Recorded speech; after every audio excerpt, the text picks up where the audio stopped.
Okay. That one at least I remembered was June.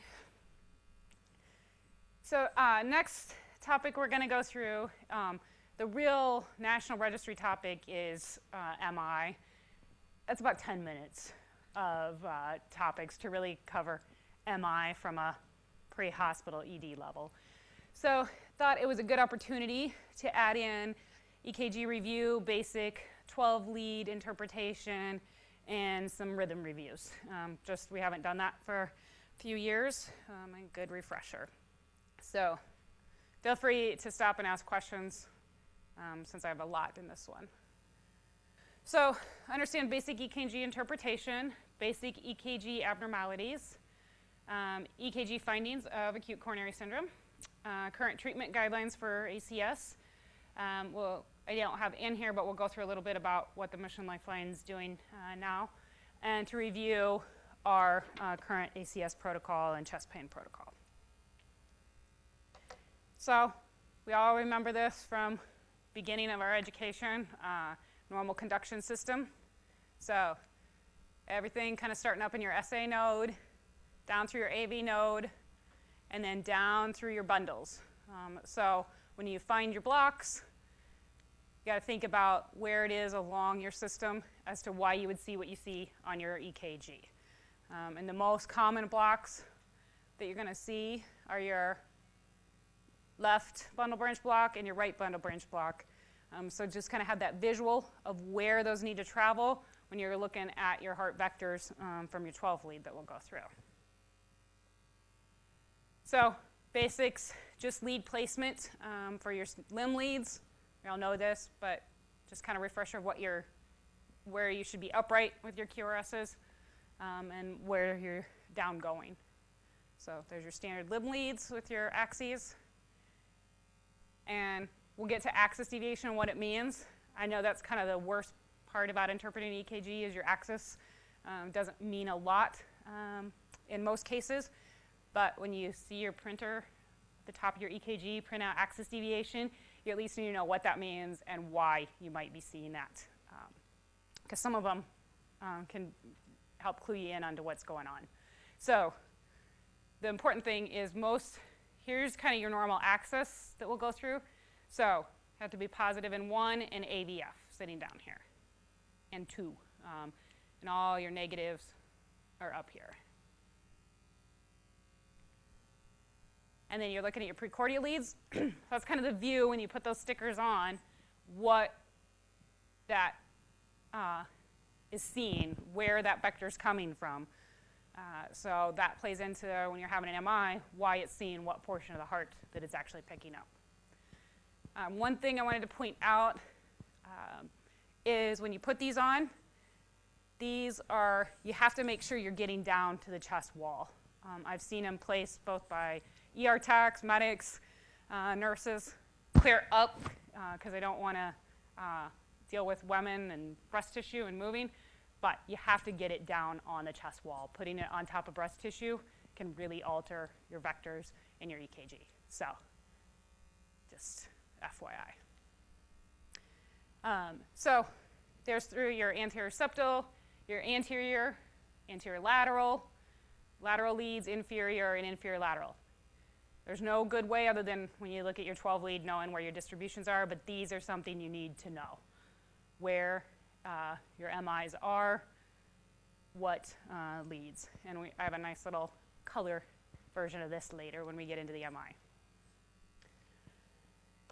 So basics of interpretation, you need a systematic approach every time you look at a 12 lead. If you get in the practice of every time you look at a rhythm strip, you look at a 12 lead, rate, rhythm, axis, then you're looking for hypertrophy and ischemia. But in your rhythm, you're going to look for all your blocks, look at your intervals.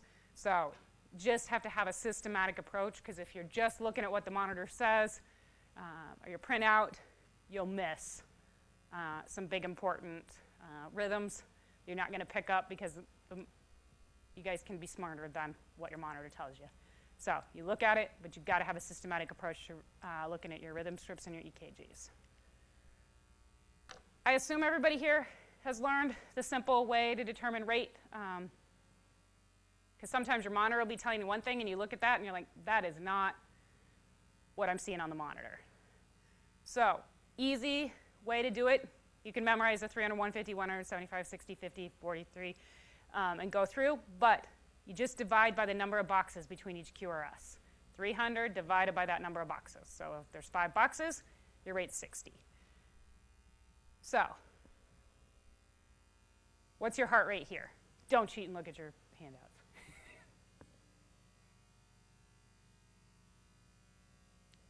So 1, 2, 3, 4, 5, 6.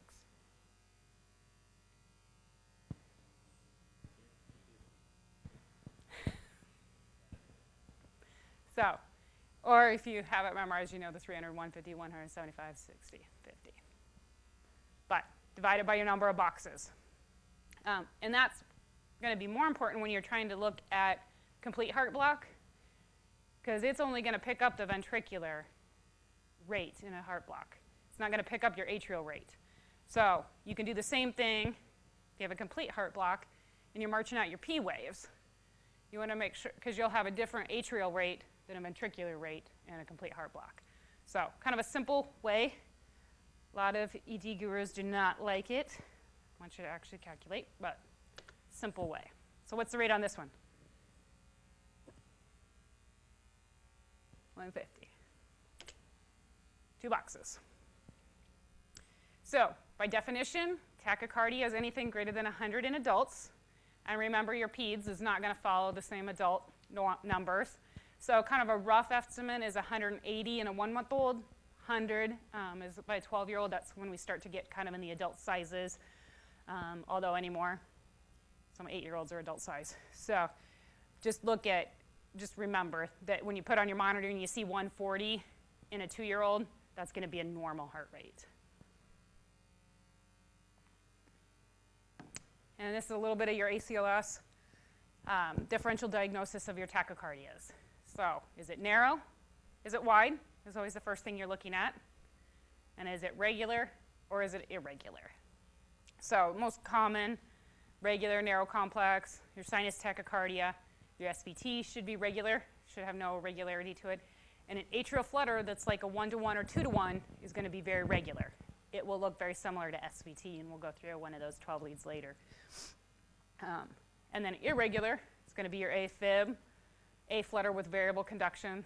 So it's not the classic 2-to-1, 3-to-1, 1-to-1. It conducts at different rates. And your multifocal atrial tachycardia. And your wide complexes, your sinus tach with your aberrancy. So all these have these weird aberrancies that have escape beats, and your VTach should be regular. Your VTach that should be VFib on that bottom one, sorry. And then AFib with aberrancy and AFib with WPW. So just a basic review of your 12 lead and what is each interval. You've got your sinus rhythm, so that means they have a P wave. It's coming from your SA node. So there's your P. PR segment is that rest in between your atria, your ventricle. Remember, your atria is repolarizing in the middle of that QRS, so you don't see it. Your ventricle depolarizes as your QRS complex. And then your T wave is your repolarization of your ventricle. So your PR segment and your ST segment, those are kind of the big ones you need to look at and know if they're long, short, elevated, depressed. And here's kind of a depiction of what's happening electrically at each point in the 12 lead. So you think about why you get a long QRS, it's taking the ventricle longer to depolarize and get through that entire ventricle, like in a left bundle, right bundle, longer to move down that electrical conduction system because there's a block somewhere. So it has to go not through the normal pathway, but through the myocardium itself and not on the electrical circuit. And that U wave, I don't know if any of you have actually seen a patient with it. You'll see it in hypothermia and some electrolyte abnormalities sometimes. So tell me what rhythm this is. Don't look at your seats.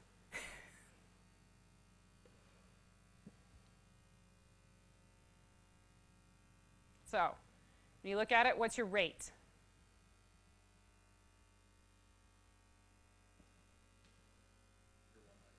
300, 150, right around, just under 100, right? Just over 3 boxes.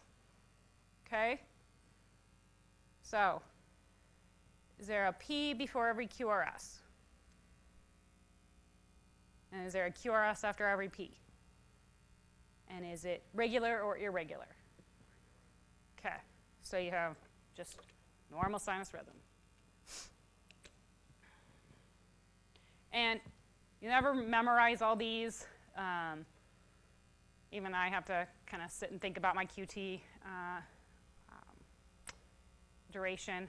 But just so you kind of have an average, so when the computer's spitting out something, you know, here's what the normal and what's it's basing off of. These will change a little bit in pediatrics, but for adults, these are your normal intervals. So often it's like you look at your 12 lead and say, that doesn't look quite right. Something's longer than it should be, and that's when the computer will calculate for you. You shouldn't have to be calculating your own intervals. The monitor will do that for you. So the biggest prolongation we worry about, you can get prolonged PR with a first-degree block, not as important as your prolonged QT. There's a lot of drugs that can do that. Sodium channel blockers are the main one. There's also a lot of psych drugs out there that'll do this.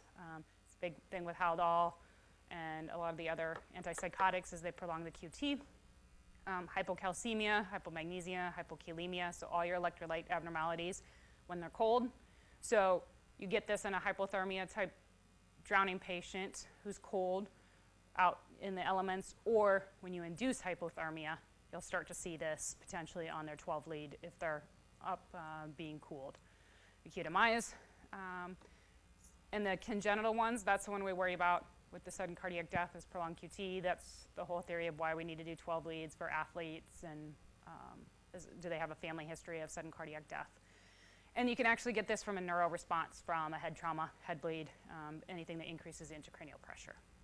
So women have a little bit longer QT interval, so 450 to 460 milliseconds. And the computer will correct it for you too. You don't have to learn that. So blocks, that means somewhere there's a block in that AV node down that pathway. So first degree means just your PR is a little bit longer than it should be. Very little clinical importance in that. See it a lot in your COPDers. Second degree, Mobitz 1, the good old Winky Buck.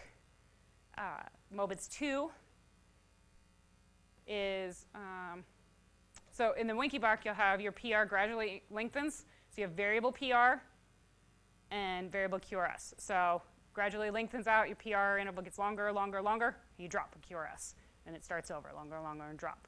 Whereas second degree, you'll have your PR intervals the same every time, except for when just a QRS disappears. So otherwise, all the ones that have a QRS following a P have the same PR interval. Which one's worse? Right. Type 2 is the worst, besides type 3 block. So that's a complete dissociation. So that's what I was talking about when you need to be able to calculate your atrial rate and your ventricular rate. You can have an atrial rate of 300, but you have a ventricular rate of 20 with complete dissociation. Those are bad too. So type 2s and type 3s typically need a pacemaker, AICD placement. So what's this rate and rhythm?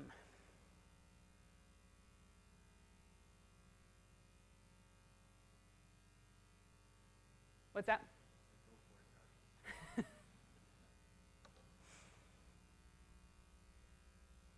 So tell me what your ventricular rate looks to be.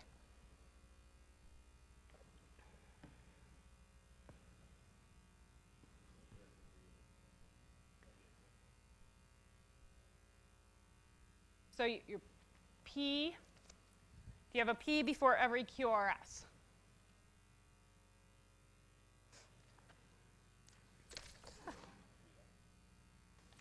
And do you have a QRS after every P?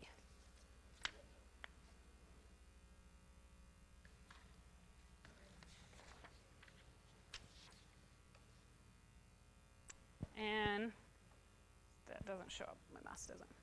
What does these look like?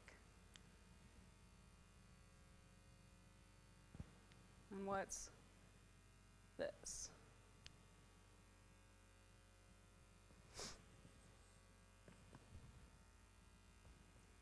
So, P, P, P in your T, P, P, P, P. Are those regular? So you have a ventricular rate that's like 20, and an atrial rate of 300, 150, 100. So what is that?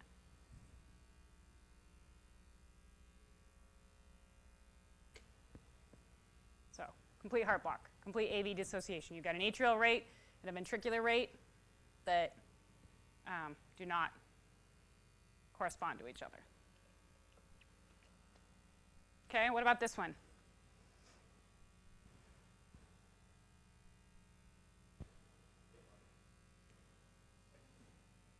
Yep. So you got a Mobitz 1 because you've got PR, PR lengthening, drop. Starts over. So, linky back. What about this one?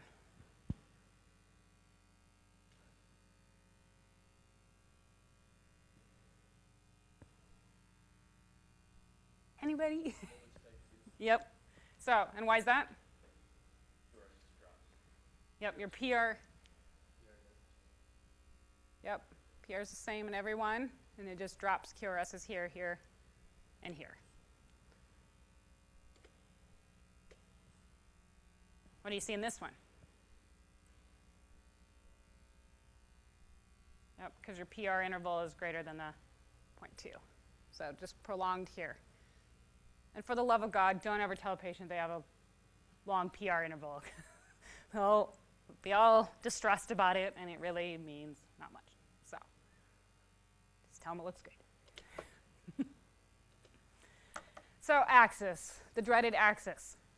Like I said, it's, I'm not asking you guys to calculate axis in every patient, but at least when it reads out left axis deviation, right axis deviation, or indeterminate axis, you need to know what that means. Do you have your leads on right? Kind of the safety check on that. So your axis is basically the overall direction of your electrical activity of your heart. Normal, the reason that normal is clear down over here is because if you picture your heart laying on here, left ventricle, biggest part of the heart, is sitting down here. So the overall axis should be heading in that direction. So if you're clear up here, that means there's more of the heart sitting up here. So we'll go through all the reasons, but that means your vector's heading up that direction. Right axis means it's taking longer for that electrical activity to get over here. Up here means you either have your leads on wrong, or they've got some weird kind of heart transplant, prosthetics. You should never really be up here. If it's up there, something's very wrong with their conduction system, or your leads are in the wrong place. So kind of just a depiction. One way we kind of learned it is looking at 1 and AVF. That 2 thumbs up sign, so if they're both positive in lead 1 and AVF, that's your QRS, that the most of it is above the isoelectric line, then you're on a normal axis. And so obviously if you're negative in your AVF, you have left axis, you're up here. And if you're negative down here in your AVF, then you're up over here. So just a basic, if you look at 1 and AVF and they're both in the right direction, thumbs up, QRS is both going up, you have a normal axis. So kind of a quick, easy way to look at it. So causes of axis deviation, your left that we talked about, it's kind of off, up to the side. You have LVH, and an inferior MI will do that. A left bundle branch block, a left anterior fascicular block. So remember your pathway. It's taking longer to get down that pathway, so it has to move through the myocardium rather than through the normal conduction system. So that axis deviates up and to the left because there's just more to travel through that direction. Or a horizontal heart. So you can get these congenitally, diaphragmatic hernias and other deformities from birth, or the way they've had to transplant in. Very rarely will you see that, but a few of those congenitals. And right axis is kind of almost all the opposite. Right ventricular hypertrophy, a lateral MI, your right bundle branch block, pulmonary hypertension because that right ventricle is enlarged, like we talked about in the CHF, pushing against it. Right ventricle is much bigger, so it's going to deviate that electrical activity over to the right. A vertical heart, sitting much more straight up, and a PE. So kind of number one cause that we see acutely in the ER is PE that you look for, is do they have a right axis deviation, and they didn't have one on a previous 12 lead. So your classic right bundle branch block, we all know the rabbit ears. So right rabbit, they have two little notches here. So that means it goes down the normal pathway through the left bundle, depolarizes the left ventricle, but that right ventricle can't go down that normal pathway. So now it has to go through, from myocyte to myocyte, through the myocardium. So it takes longer to depolarize up that entire right ventricle. So that's your depolarization of your right ventricle. So that's why you get your two little bunny ears, because the right ventricle is taking longer, and it's smaller than the left, typically. In your left bundle branch block, you go down here, depolarize your right, but your left is so much bigger, it stops here, now it has to travel across myocytes all the way through and depolarize this entire left ventricle. So if you have a high left bundle, takes out that entire thing. That's why your QRS gets longer, much wider, takes so much longer to get through. This is all of that trying to get through that a big left ventricle because it's not going down the normal bundle. So an MI decreases blood supply to that area, can take that out, or your hypertrophy and all your other things that are going to make that left ventricle big. And a new one, new left bundle, instead of chest pain or other fatigue symptoms, is MI until proven otherwise. So now we're going to go through some practice 12 leads with some symptoms. So 32-year-old female with chest pain. What do you see here?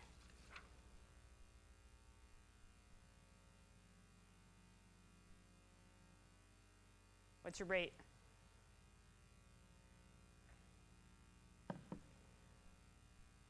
Is it normal, fast, slow?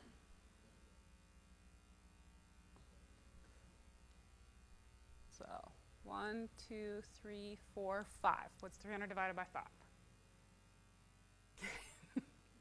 So, normal rate, right? Now, is it regular? It's not a perfect rhythm strip, it's all the leads down here. But is it regular or irregular? Okay. Now you look for any blocks. Do you have normal PR interval, normal QRS, and do you have a P before every QRS and a QRS after every P? So this one's simple. Yep, normal sinus rhythm. Start easy on you guys. So, 76-year-old male with dyspnea.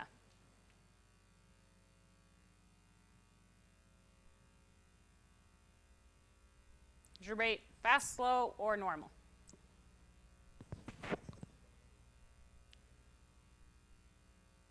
One, 2, 3. So just under 100, probably like 98. So upper limits of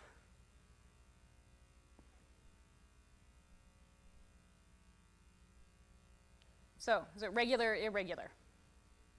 Okay. Look at your intervals. Yep. So you have a long PR, and then you have a P before every QRS and a QRS after every P. So you have sinus rhythm with a prolonged PR interval. So it's kind of your classic COPD or might have a increased PR interval. Again, don't tell him. Okay, 48-year-old female, lightheadedness with walking.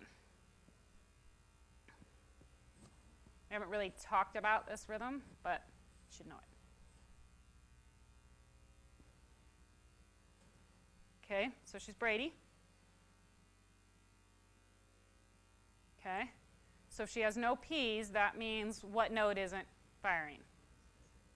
Okay, so what is that rhythm? Yep. So that's why she's lightheaded. She's in a junctional rhythm, and she's slow. So, did she have an event that took out her SA node? That's what our job is to work up and figure out. But you at least know this is not a patient you would send on her way and release because she's feeling better once she sits down.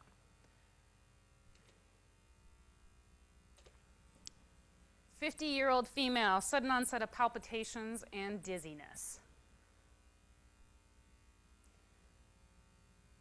Do you rate fast or slow? Okay. Is it regular or irregular? And is there a P before every QRS and a QRS after every P? Okay, so what do you have? Yep, AFib with a rapid ventricular response rather than a controlled rate. You're in a rapid rate. So, you don't have it in here, but what drug might you give? Yep. Another drug you could try is a beta blocker if they're not bad COPD or asthmatic.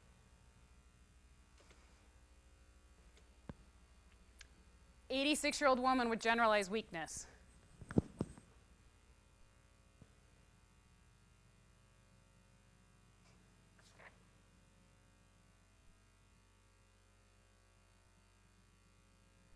So is it fast or slow?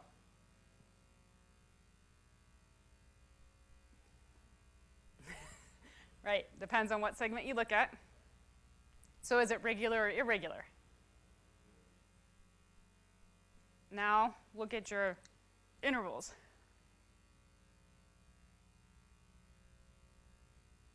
And it's best if you look at, obviously, your rhythm strip at the bottom here. So P, QRS, P, QRS, P, QRS. So what is that? Anybody? So short, a little bit longer, a little bit longer, a little bit longer, drop. Anybody? Yes. So, Mobitz 1. 24-year-old male, sudden onset of heart racing. What's your rate?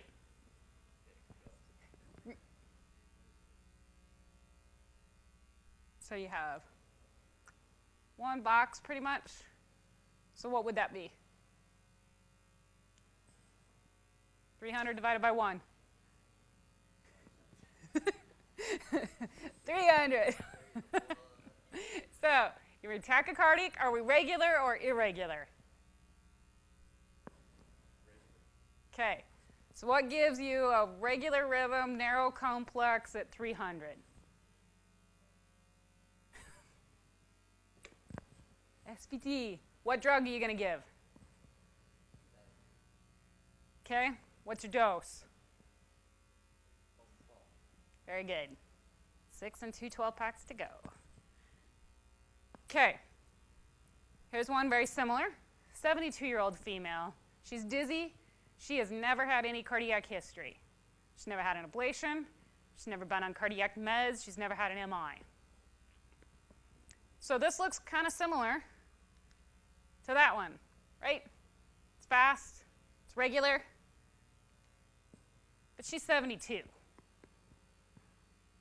So you give adenosine because you think she's a narrow complex, regular tachycardia. And that's what you see. So what was she? What was she here? You give adenosine and you go into flutter. Bill?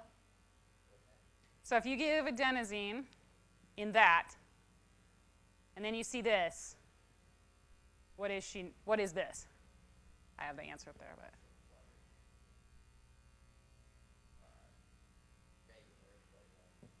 So when she was, back here, she's probably a 1-to-1 flutter. So just something to think about after doing this for a long time. Old people with SVT who have never had, they don't say I've been ablated 5 times, I'm on cardiac drugs for my rate control, I've been on verapamil and all the other antiarrhythmics. A new onset 60, 70, 80-year-old with SVT looking EKG, you can give adenosine, you're not going to hurt them. But you'll often see this when you give it, because they're a 2-to-1 or a 1-to-1 flutter. So when you see this, you abort your adenosine, because you're not going to convert them with adenosine. You just slow down their rate enough to see those underlying flutter waves, because you slowed their ventricular rate. But that's why, if you imagine this EKG, if you had a QRS following every P wave, you would start to see the same EKG you did before. So just kind of a thought process to think about, that when you have had this many, many times where the nurses bring you this SVT, prints out SVT on the computer, and they're 82, and they're short of breath, and they're tachy, and they want to pull the adenosine. I'll go to cardizem or a beta blocker, and you'll see this. So 2-to-1, it's half their normal ventricular rate. So if you see a rapid rate at 150, divide that in half, because it's 2-to-1, you get your resting ventricular rates. So just a little education piece.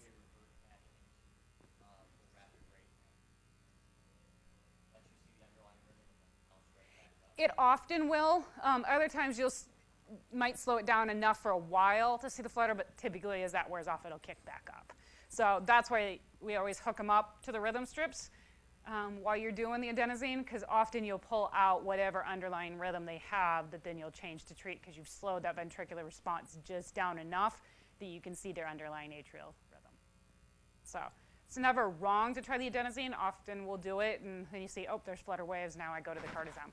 But just having that in your back of your mind when you think it in an elderly person or older with just no history versus, yeah, I was ablated 5 weeks ago for SVT, then they're probably SVT.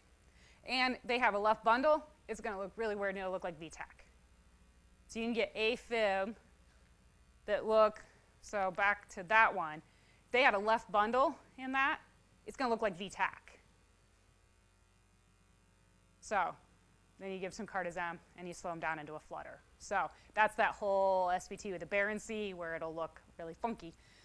So when in doubt, adenosine, you can't hurt them.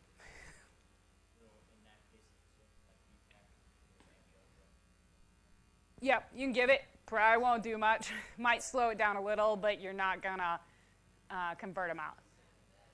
Right, and it depends, Right. Yep. Yeah, you can convert them out of the AFib, you may through the clot, but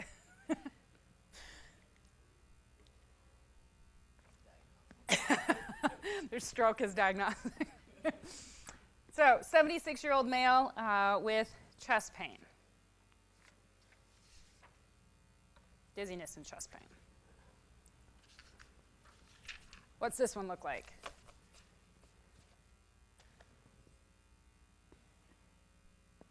Adam.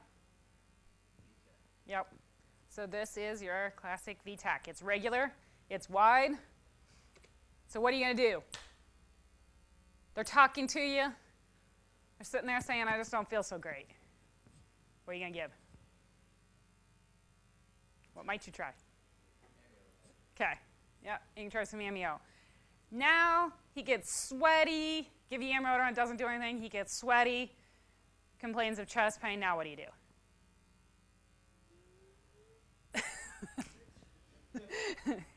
Yep, you warm up the electricity. Is it synchronized or unsynchronized? Very good. Synchronized cardioversion, amiodarone, or bring in. Okay, so that's kind of our basic rhythm review, kind of getting through all your basics, blocks, access rhythm rate. Now we'll go into the National Registry requirement of MI and acute coronary syndrome. So we'll go through diagnosis and treatment. Here's my nice pretty color version of your leads. Everybody should pretty much have this memorized by now, but just remembering your inferiors, your anterior septals, and your laterals, and you'll go back and pick up lead 1 in your lateral. And this is kind of the lead. We'll talk about this one later. Really doesn't play much except for one scenario, and we'll talk about that here in a little bit. So, vessel anatomy. This is in the majority of people. Lots of people have weird offtakes and more main or more dominant left or right. But just kind of looking, here's your LAD and your right coronary and your branches off come your circumflex, and then your left main coronary. So just kind of a view of what vessels, so you kind of have a visual when you're seeing on your 12 lead. So your right coronary supplies blood to your right atrium and posterior surfaces of both ventricles in your right coronary, in most people. Again, some people can have a right coronary dominant, left coronary dominant circulation. And your left supplies to both left atrium and left ventricle, but again, less of the posterior surface, and it branches into the circumflex. So your circumflex, right and left, are going to be the ones that will cause the biggest changes besides your left main on your EKGs. So just understand the pathophysiology of what happens. You get an artery that can't supply enough blood to the heart in response to the demand. So whether it's just because at resting they can't supply enough, or they're sick and their heart rates increase because they've got pneumonia and sepsis, and you can't supply enough oxygen through those narrowed vessels from all their plaques. So it doesn't always have to be a big clot sitting in there. It's just not enough flow based on the demand of the myocardium. So within 10 seconds, myocardial cells experience ischemia at onset of that need of increased demand. If they can't get enough oxygen or glucose, that's when they get ischemic. Those myocardial cells have decreased electrical and muscular function, why we start to see bundle branches and blocks on our 12 leads. Then they convert to anaerobic metabolism. Those cells produce lactic acid. Just like when you go work out, your muscles hurt afterwards, it's all that lactic acid. That builds up in the myocardium, that's bad. Pain develops from all that accumulation. That's why they get the chest pain. It's not the initial ischemia, it's that lactic acid building up in the heart that causes that pain to happen, just like it happens in your peripheral muscles when you work out too hard. So they have anginal symptoms until you increase the oxygen supply and meet the demand of those cells, whether that's through a stent, whether that's through just delivery of oxygen, whether that's through vasodilation with drugs. So why do we see EKG changes? How can we pick that up? So there's a difference between a subendocardial injury. Those are your ST depressions. So you can see this is what your EKG looks like when it's just this partial layer, because it's still going through the normal pathway out here of the electrical conduction system, but not into the subendocardial. Versus when you have a complete full thickness transmural injury. Now, that conduction system doesn't work. It takes longer to depolarize and get through. Therefore, you get your ST elevation.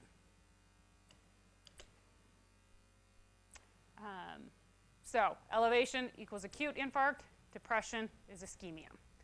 You can also see T-wave inversions and pathological Q waves after an MI. So if you see a new Q, it's done. It's over. They've already had their MI.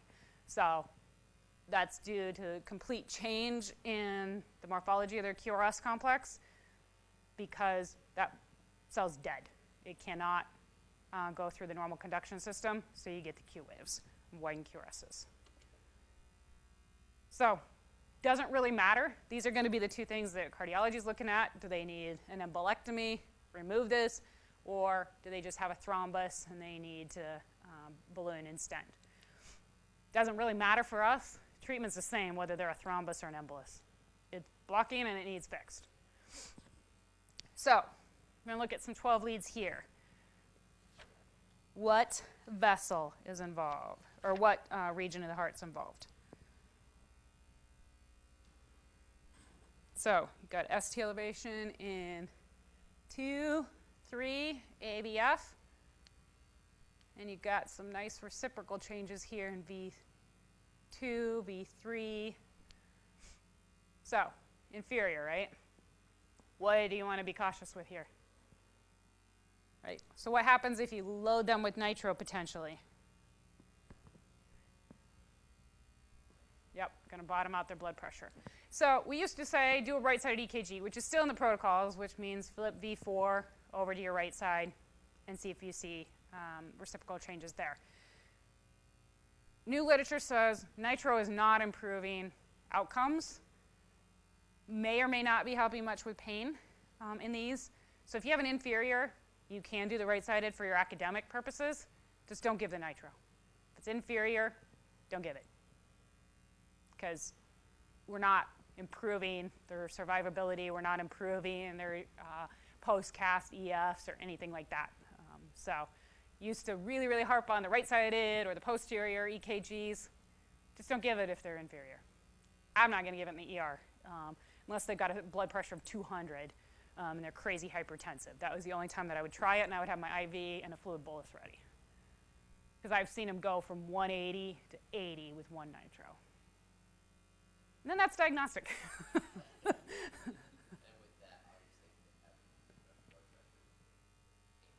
Then you can do some fentanyl or morphine. Yep. So I'd rather see you get this 12 lead and just give them 100 of fentanyl if their blood pressure can tolerate it than giving them a sublingual nitro and bottom them out. And now we're trying to battle back and loading them with fluids to get enough pressure out to perfuse the brain before we have to add. And the worst thing to do is add pressors on because we've given nitro to an MI.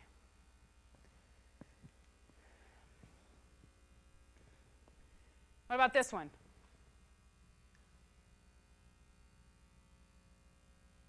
What region of the heart? Yep, so you've got 2, 3, 4, and look at your inferior. Nice depression over here, reciprocal changes.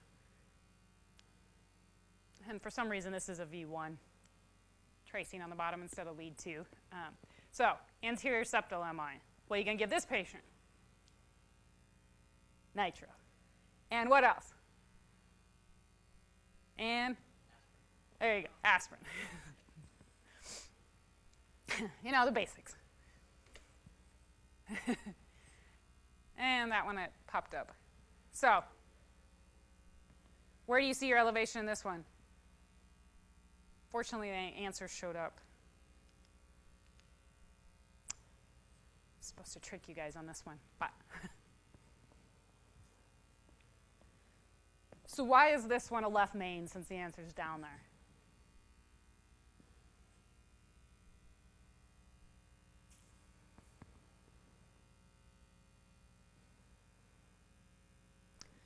So that one lead I told you don't really look at a lot. Look at that. Look at ST segment elevation and AVR. And you get some kind of downsloping depression in 1, 2, AVL, little changes in 3. So you kind of have some diffuse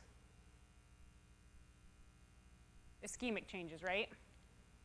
And now you have this kind of weird look in ST elevation and AVR. This is bad.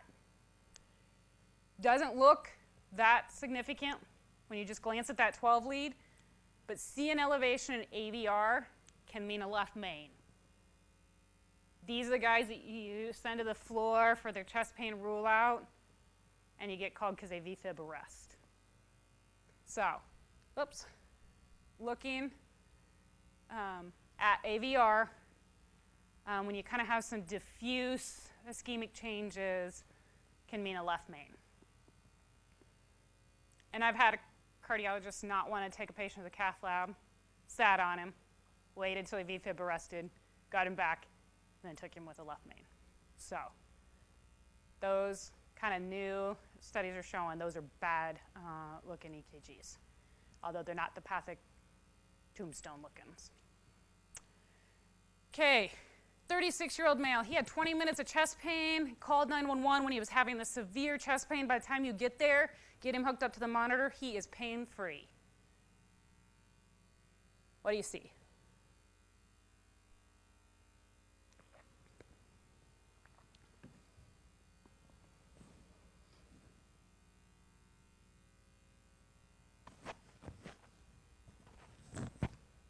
So what do you see here?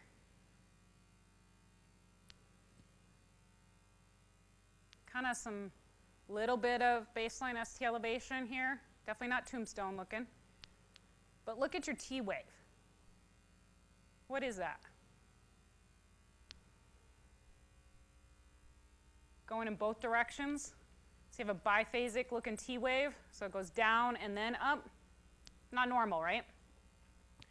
So these are often EKGs you'll get when they're pain-free. That's called Wellen sign. And these are often young males who are pain-free by the time you get there. Again, bad, bad, bad sign.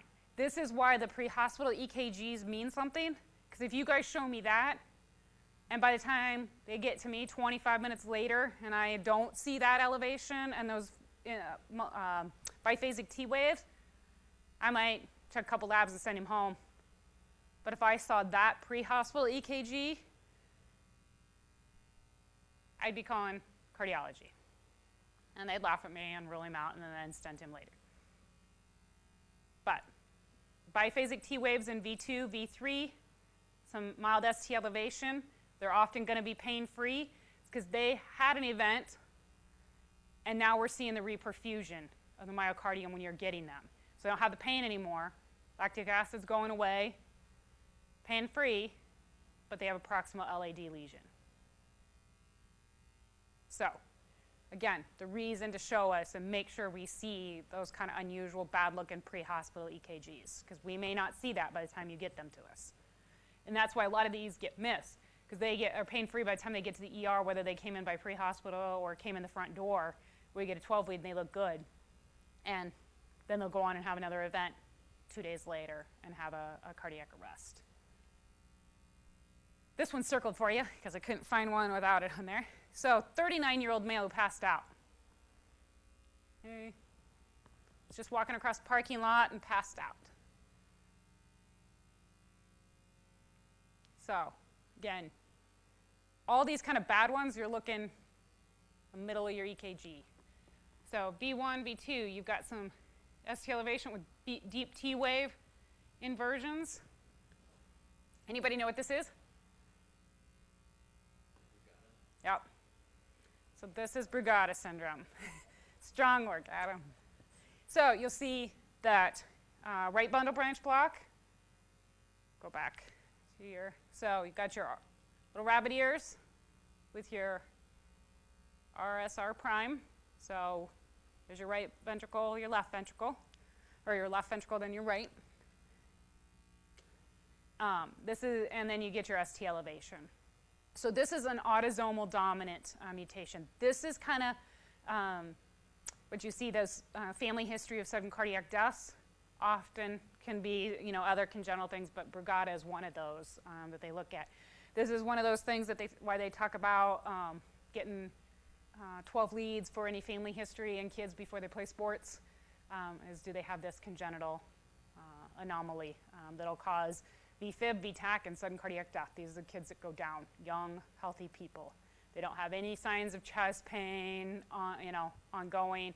They just go into this rhythm, and they go into VFib, and they code. And you can induce it in the EP lab if you have, to send them there, and they all need an AICD. So if they have a family history of it, and you can do genetic testing if you have a big family history of sudden cardiac death in young people. Mm-hmm. How strongly do we have to advise people to come armed with that? So if you see that, tell them. And that if the DOT passed out. And he had that looking EKG? And I told Burns that he told me to hand the phone to the guy. Uh-huh. So I was wondering how. Yeah, so I mean. He didn't want to go to the hospital. Right. So obviously doing everything you can to convince them to come, and if they're reasonable people that you can explain the science a little bit of saying, this is a rhythm that's known that you'll just die. There's no warning, you collapse. So everything you can to convince somebody with any of the, besides your obvious STEMIs, most of those patients aren't going to fight you coming because they feel bad. But these patients, they may not have much symptoms by the time you get there. They just pass out and they feel fine when you get there. This guy, he's pain-free. He's not wanting to come. He feels fine now. These are the guys, though, that you have to try and convince, and when in doubt, call us, get us the 12 lead, and let us have that conversation with the patient to say, these are bad, bad things, and you can be dead in the next few weeks if we don't treat it. Would you like to speak for 12 leads on this episodes that are going to be? I mean, it would be a good idea. to kind of get in the habit if they'll let you get it, and you don't have another obvious cause. It's not like I just donated blood and I looked at myself and got up and passed out. But those unexplained syncope, the no prodrome, are the ones that we really need to be. The non-prodromal syncopes typically have something bad, and we should at least try and convince. Sunday morning church pass out. Those are typically because they're hot and they're standing there and they vasodilate and they're on their meds and go down. Those are less concerning than the guy who's just standing at the checkout counter, down he goes, he wakes up, he's fine. You know, you don't have any explanation for it. But if you can easily explain it of I donated blood, I've been vomiting all day, I'm hypotensive, I just took my blood pressure meds and forgot to eat, those are different. But these young, healthy people that have no explanation and just pass out, that's typically potential badness. So when in doubt, if you can get them, at least come out to the truck and do a 12 lead before you release them would be optimal. Realize not every patient's going to let you. At least document that you tried. So they come back as a cardiac arrest a week later, we can at least say we tried. Get back to where we were. Oh. So basic treatment, we've talked through most of this. Aspirin, why do we give it? Actually reduces mortality. It's the one thing we can do. The only thing we can do that reduces mortality in acute coronary syndrome. So it just blocks more of that inflammatory changes. You can go through the biochemistry and all of the cytokines and the inflammatory changes that happen in that vessel. Just give the aspirin. If they haven't taken it within the last 12 hours, give them the aspirin. Oxygen, we talked about this. Only give them if they're hypoxic. There's a big trial. It's called the AVOID study. I think it's almost a 10-year-old study now. But it showed that if you gave oxygen to patients that had a pulse oximetry reading of greater than 94%, their lab CPK levels were higher, which meant more muscle breakdown, and they had larger MIs when they got cardiac MRIs 6 months later. Huge trial, lots of patients that were cath stented, ballooned. So if you put them on 100% non-rebreather, had their pulse ox at 100%, they did worse. Yes, Phil? So obviously it's 911 call we have. Right. What would you suggest? That a lot, right? Doesn't matter how huge it is, whatever. Everyone comes out there. I mean, you have guys here that are like, well, that's how they do it. Going off of Right. what, you know, and just even protocol. Right. They're 94, they're 94. Right. So Address that. I wouldn't pick the fight with the cath lab nurse or the cardiologist. But if you're transporting them down to Mercy or something. The problem I have is like, yeah, I see them on oxygen, so I always ask, oh, well, around oxygen, what was your stats before it, or what was the oxygen? Right. Or we just did it for, you know, whatever. They'll tell you, oh, they're 98 Right. before we put them on, so it's like, then you kind of have that awkward, like, I'm not going to connect it to mine. Right. I guess you can connect it, just not Turn it on. It's fine. Right. It's silly that you have to do that, but I guess what I'm asking is pull back on our Protocol. Yep. And unless they're on a balloon pump and they're being managed completely differently or they're LVAD, then yeah, just titrate them down. If they're on 6 liters and they're set 99, 100%, try and get them down to 4 or 2 liters, just enough to maintain that. And if they were, they were 99%, but we gave them oxygen anyway, just don't hook it up and turn it off as soon as you get in the rig. Right. Yeah, because, that's what we used to do. When I started this 15 years ago, everybody got a non-rebreather and lots of oxygen, and we thought we were saving them. Turns out, we were making them a lot worse. Just like many other things that you guys will see in your career that we used to do, and now we decide that's bad. So nitro, we talked about not in an inferior MI. Decreases your preload, so there's less blood to pump to the lungs to get oxygenated. If they become hypotensive, you give them fluids. And again, new study shows we are not improving morbidity, mortality at all with nitro. It helps their pain potentially, but we are not doing anything to change their outcome. Opioids, so they're inferior or they're a little bit hypotensive, give them some fluids and potential small dose of opioids rather than your nitro. 50 of fentanyl is going to drop their pressure a whole lot less than 1 sublingual nitro. So when in doubt, you can go with the narcotics if they really are hurting and need some relief. So beta blockers, they're in our protocol, and if you guys want to pull out your protocol, it should be with the handout I gave you. But beta blockers are in there. Back in 2013, when we updated these protocols, and then again in 15, there was still the thought that beta blockers were going to improve if we got that on board right before cath lab. Studies now show you have plenty of time. They need it after. After their MI for at least 6 months to show improved outcomes, long-term benefit. Prevents another one. It does nothing to really prevent any increased damage at the time. So it used to be get your 3 nitros, get them on high flow oxygen, and give them 5 of low pressure times 3. Get that all in before they go to the cath lab. Now, and you'll see Plavix in there, Brilinta, all the other new antiplatelets. That's the whole mission lifeline that's agreed upon by the whole state when we're taking MIs to the cath lab is beta blockers aren't fixing them, high flow oxygen aren't fixing them. Get their 12 lead, get their aspirin on board, and if they're in interfacility, we're getting the antiplatelets, so the Plavix or Brilinta. That's a mixed bag between cardiologists and cardiothoracic surgeons, because if they have to go to CT surgery, they can't have antiplatelets on board for a few days. So that's for cardiology and CT surgery to work out, but currently the standard is get that on board. And statins, long-term, even if you don't have that high of cholesterol, after an MI, you go on a statin. That is the other thing that's shown that it prevents future MIs. Questions? We may look at working with our cardiologists until our cardiology group gets settled here. I'm not jumping on putting the platelets on because we have one cardiologist who really wants them, one who's not as convinced, and we have a third interventionalist potentially coming in the next couple months. So once they kind of agree upon what they want pre-cath, then we will. Otherwise, try and get it potentially on board for if you're transporting to Des Moines, since they want that on board before. Otherwise, they're stopping to give it in the ER. So we'll probably look at. Question is, we do Plavix here a lot. Des Moines is really pushing the Brilinta.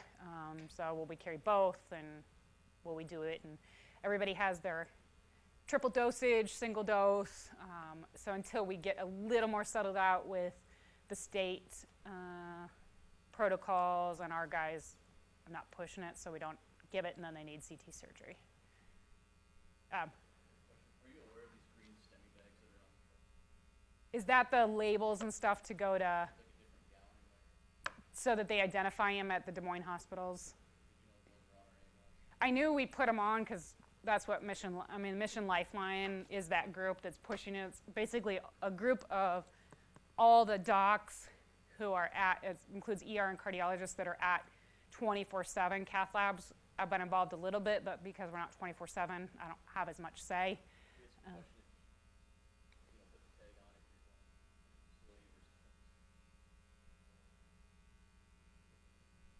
I guess I would assume it's either way if they haven't been cathed here, because they need to identify that they're going straight to the cath lab from here, because you're still trying to meet their whole point of that is meeting, just like our door to EKG and our door to CTs and our door to TPA is their door to needle time for their stents and identifying those patients. It's just another marker, but we probably should be doing it for interfacility transfers too.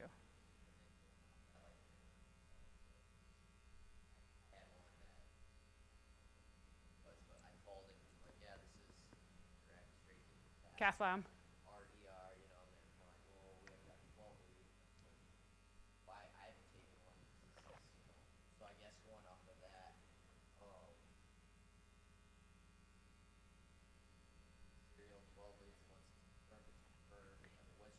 Right, they should be getting the 12 lead from us and the ED sent. I don't know what they ended up getting it before we got there, but I was like, okay, I'll do one right now. So Right, and sometimes where we're sending them and who you're actually talking to, we may have sent it to the ED and now you're talking to the cath lab, or we sent it to cardiologist on the phone that said to send it here, and then you're talking to a nurse that doesn't know it's been gotten. But so unless you're seeing changes in their vitals or their rhythm on the monitor, a repeat 12 lead isn't really going to show you anything. But I guess if they can't get ours, then you can do one and transmit it.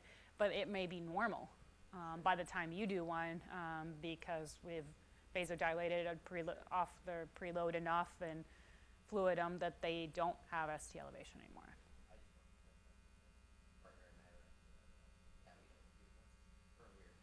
Right.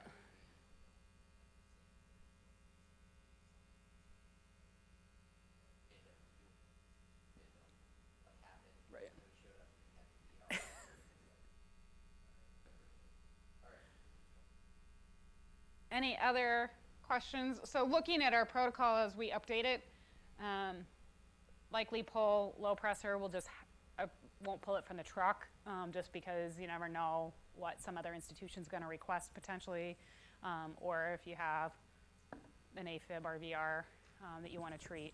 But we'll probably take that out of the protocols for acute MIs and kind of just clear inferiors, no nitro, rather than do the right-sided, do the posterior. Really doesn't matter, don't give it to inferiors. Any other questions on our protocols?